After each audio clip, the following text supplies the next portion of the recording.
سلام عزیزای دل، به کانال من، کانال مینا خوش اومدین.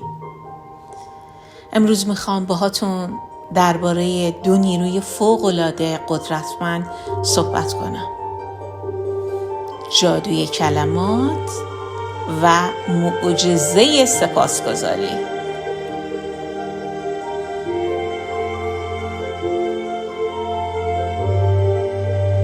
ما هر روز با کلمات فکر میکنیم، تصمیم میگیریم، دعا میکنیم و زندگیم رو شکل میدیم.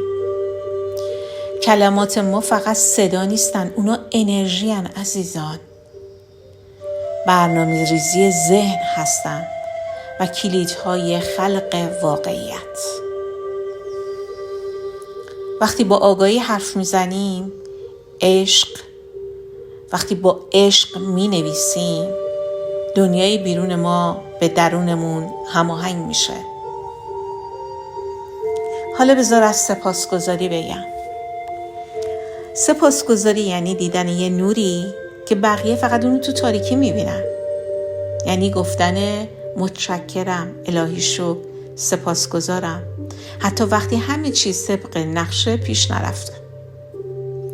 وقتی توی ذهنت، توی دلت و توی کلماتت شکر باشه، نعمت‌ها یکی یکی پیداشون میشه. چیزایی که فکر میکردی گم شدن، با شکرگزاری دوباره میان سراغت.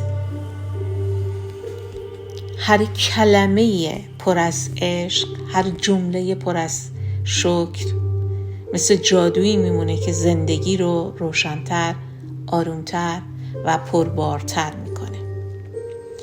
امروز ازت میخوام فقط یه چیز یادت بمونه: کلمات رو با عشق انتخاب کن، دلت رو با شکر پر کن. معجزه ها خودشون پیدات میکنن. با من همراه شو تا با هم زندگی رو جادویی تر، دلهامون رو پر از نور بسازیم.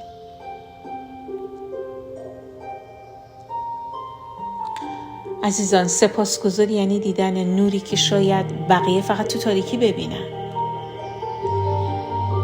وقتی شکر میکنی، ذهنت از کمبود جدا میشه و به فراوانی وصل میشه. افکار آروم میشن، قلبت روشن‌تر میشه، نعمت‌ها بیشتر و بیشتر میان سمتت. سپاسگزاری قانون جذب رو هم فعال میکنه عزیزان. وقتی بابت چیزای کوچیک شکر میکنی، کائنات چیزای بزرگتر رو بهت هدیه میدن.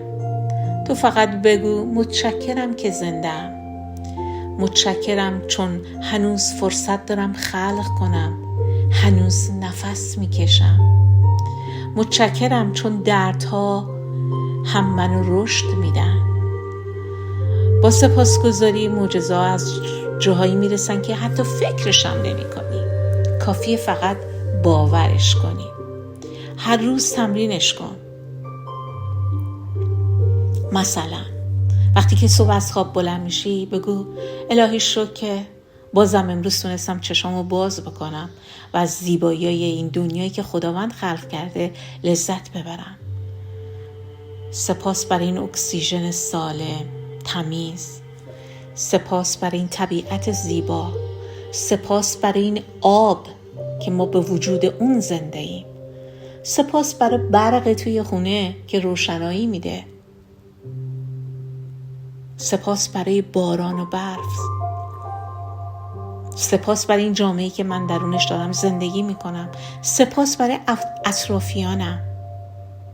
سپاس برای نور خورشید، گرمای خورشید. الهی شکر.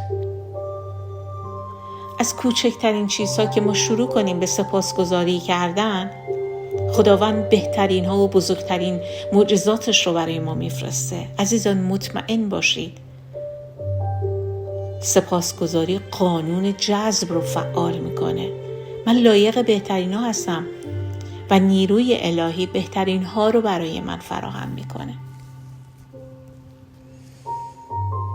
حالا عزیزان میرسیم به چند تا کتاب خیلی زیبا که دوست دارم با شما اونا رو شیر کنم و این کتابا رو به شما معرفی کنم. کتاب ماورایی شدن اثر دکتر جو دیسپنزا، کتاب قدرت بیداری اثر دکتر ویندایر، کتاب شکست عادتهای کهنه دکتر جو دیسپنزا، قدرت باور دکتر جو دیسپنزا، کمال ذهن دکتر جو دیسپنزا، شفای درون لوئیس هی، 4 اثر از فلورانس اسکالشین و شفای درون، شفای زندگی لوئیس هی.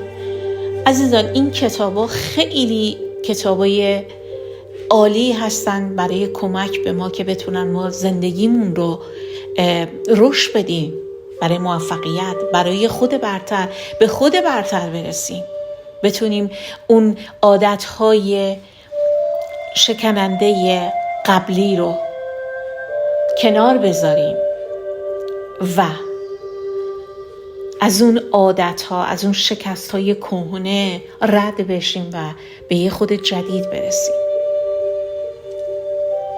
حالا میخوام مختصر و کوتاه در رابطه با این کتابا باتون صحبت کنم.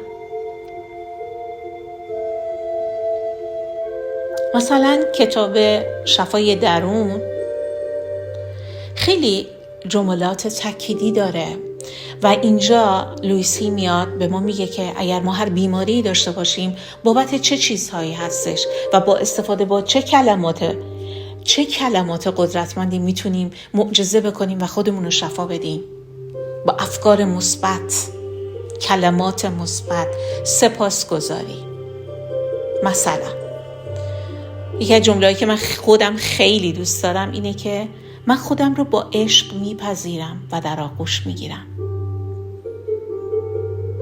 گذشتم رو با عشق رها میکنم. من آزاد و رها هستم. من در امنیت هستم. در جهان من همه چیز نیکوست. کتاب 4 اثر خیلی جمله‌های زیبایی داره. مثلا یه جا میگه کلمات من قدرت خلق دارن. من با کلامم خیر و فراوانی رو جذب میکنم. اگه صبح از خواب بلند میشه بگی امروز چه زندگی، این چه زندگی، ترافیک، نمیدونم این قبضا باید بدم، اینجوری روزت به همین منوال میگذره. ولی اگر با کلمات خیر استفاده بکنی اون روزت رو زیبا میکنی. هرچند این مشکلات هست ولی انرژی تو تغییر میکنه. من ایمان دارم که نیروی الهی از درون من عمل میکنه و راه درست رو به من نشون میده. کلامم با قدرت ایمان گفته میشه. عزیزان باید ایمان داشته باشی به اون کلامی که استفاده میکنی.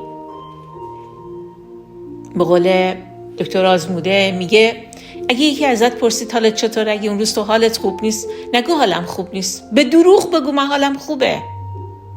چون جهان هستی فرق دروغ و راست رو نمیفهمه. جهان هستی انرژی رو میگیره.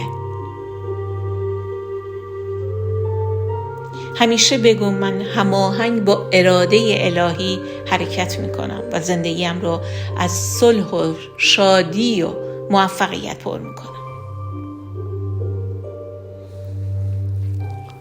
عزیزان بهتون پیشنهاد میکنم که حتما این کتاب ها رو بخونید. کسانی که در ایران هستن دسترسی خیلی آسونی دارن به این کتاب ها، میتونن به کتابخونه ها مراجعه کنن و این کتاب ها رو تهیه کنن و استفاده کنن. من خودم با خوندن این کتاب ها خودم رو خیلی عوض کردم، زندگیم رو عوض کردم و گذشته رو طلاقش دادم رفت. به شما هم همین پیشنهاد میکنم. حالا بعضیا میگن نه نمیشه اینا. اقلا آرامش رو که میتونی بگیری. اون آرامش در زندگی مهمه.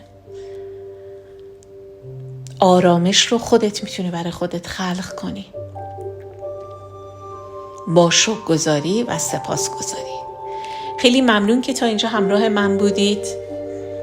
امیدوارم از این کلیپ انگیزشی و آموزشی لذت برده باشید. تا برنامه بعد همه شما را در دستای پرقوت و پرقدرت خداوند میذارم. خداوند یار و نگهدارتون.